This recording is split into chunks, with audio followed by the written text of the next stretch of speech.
All right. Well, I think that pretty much covers setting it up and running it. Hope it helps. I hope that'll help you. I'd be glad to talk to you.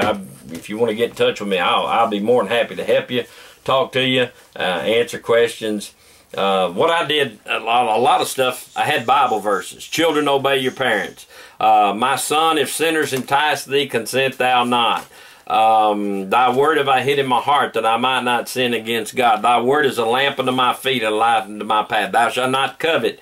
Put Bible verses on here and teach them to them. You know, reinforce it and try to teach them the Bible and try to brainwash them. That's exactly what we're trying to do. We're trying to brainwash these kids to live for Jesus Christ, because if we don't brainwash them to live for God, the world's going to brainwash them to live for the devil. And you can take that to the bank right there. Feel a mean spell coming on. Just thinking about it. But and then the messages and messages, sometimes I prepared, sometimes I didn't. But here's some of the messages. You know, thy word have I hid in my heart. Talk about David and Goliath. He took those stones and put them in his heart, his bag, and that's a picture of taking the word of God and hiding it in your heart. And that I might not sin against God. The brazen serpent, lifting up the serpent as Moses lifted up the serpent in the wilderness. Have a rubber snake scare the crap out of him. One message, 7 ducks in muddy water, about Naaman the leper. Thought you might want to do some great thing. Temptation, the Good Samaritan, who is my neighbor? God's Mod Squad out of Joshua chapter 1, verse number 8. God's Mod Squad, meditate, observe, do. Things like that the kids will remember.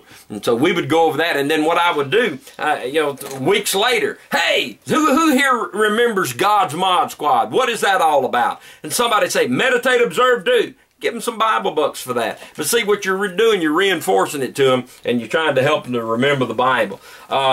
3 reasons why people make mistakes. I didn't think, I didn't care, I didn't know.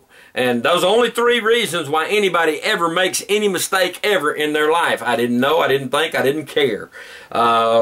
Just different, simple little things, but things that you can reinforce to the kids. Daniel purposed in his heart the importance of the Word of God. I'm just looking at some of the notes and things. The reason I wrote all this down is because this is what I use. Who can remember about the lost chapter in the Bible? What's the lost chapter? Luke chapter 15. Tell me some lost things. Well, there's the lost sheep, the lost silver, the lost son. Man is worthless without God. That coin, even though it was worth something, when you had it, when it was lost, it was useless. And so you'd have those ideas and just things that you try to keep it simple for the kids to understand, and they'd love it. If you can just get down on their level and teach them, they'll learn from it. And shortest verse in the Bible, they know that one. Jesus wept. You teach it to them. Who can tell me the shortest verse in the Bible? Months later, Jesus wept. The little simple outline about Adam and Eve. Adam's rib, Satan's fib, woman's lib. That might not go over real well somewhere. Be sure your sin will find you out. Jesus, I am the door. Daniel chapter 3, when you stand up, you'll stand out. You'll be different. Psalm chapter 1, prosper or perish. You've got that thing there. For God so loved the world. The field is the world. Go ye into the world. The prodigal son, wake up. He came to himself. Face up. He said, I'm perishing. Grow up. I will arise. Stand up. And he arose. And then show up. He came home. So you use those little things to help the kids, and it's things that they'll remember. I got a prayer request sheet here. One day we talked about prayer. And this is a list from years ago, probably 5, 6, 7 years ago, that the kids, I said, what is something y'all want? What do y'all like to see?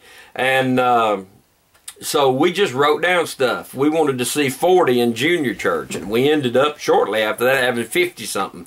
So the Lord blessed us there. One boy or girl to get saved, and that was from, I think that was from a kid. Somebody prayed about their family. Somebody wanted a toy. Somebody wanted a cell phone. Somebody wanted to win at basketball. Somebody wanted a laptop. Mom and a baby. Evidently, they'd just had a brother or sister. Somebody needed a Bible soon. Somebody needed money, a new Bible, a puppy dog, a kitten. snow. In fact, they wanted a blizzard.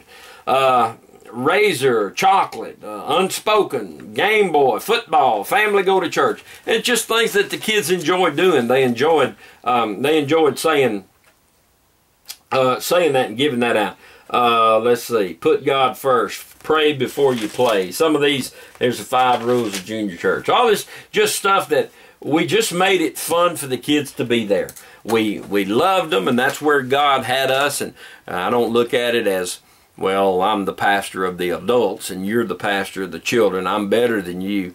Pastor of the children is a great, great job. It's a great ministry, and we had a great time. And it's good practice for you and for your teenagers. The kids will love it. And it'll help the church if you really get into it. It's going to help the church, because like me now as pastor, if you were to ask me, what is the one thing that you would like to see happen at your church? We really need somebody who's dedicated to working with the kids, because we have a lot of kids. We've got a lot of kids who are coming. We've got a neighborhood full of kids, but I'll be honest, we can't go get them because we don't have anywhere to put them. We don't have anybody to work with them right now. It's just where the church was and where we are. We're growing, and we're thankful for what God's doing, and man, I'm so thankful for how God's blessed, but we just need folks to work with us. That's what Amber and Jeremy have taken upon themselves, to work with the kids, and they're doing a great job, even though they're for Auburn. Bless their heart. I don't know where I went wrong with that kid. But James is for Auburn too. Had one kid turn out right, Justin. He's an Alabama fan. But if you're looking for a place to serve, we'd love to have you over at Meadow Drive Baptist Church. But if you're serving somewhere and God's blessing, and you're setting up a junior church or running a junior church, I hope this helps you. Just feel free. Do some crazy stuff. One of the, I'd have cups sitting on the pulpit, and one cup, I have like 3 cups, and they'd have candy in it. And I'd be preaching away, and I'd just reach up there and grab that cup. I'd just throw that candy out there, and them kids would jump for it and grab that candy. And I'd have 3 or 4 cups there with candy, but the last cup had water in it. So you're up there preaching, and you're throwing the candy out, and they're all ready for them. When that last cup comes along, they think there's candy. You're throwing water, and that was really hilarious. They love that. And then you play tricks on some of your other workers. You have 3 bags where you have a toy in each bag, and you have whipped cream in this one. And you say, hey, boys and girls, we're going to let so-and-so go out, and we're going to see if they can stick their hand in there and figure out what that is. And so you may tell the other person ahead of time what's going on. Or you may take a teenager or a kid and do them. But you stick your hand in there, oh, that's a soldier. And you stick your hand in there, oh, that's a car. And then you stick your hand in, oh, man, it's got that, it's got stuff on there. So we did contests, did a lot of stuff. It was a lot of fun. So just have a good time. Now, tell them about Jesus. You always want to tell them about the Lord. Take 5 or 10 minutes and spend that time to tell them about Jesus. Tell them that the Lord loves them. And tell them to live right. Point them in the right direction. But God will use you, and God will bless you. And I hope this helps you. I hope it helps you set up your junior church or run your junior church. And like I said, just get in touch with me if there's anything I can do to help you out. God bless you, neighbor, and goodbye.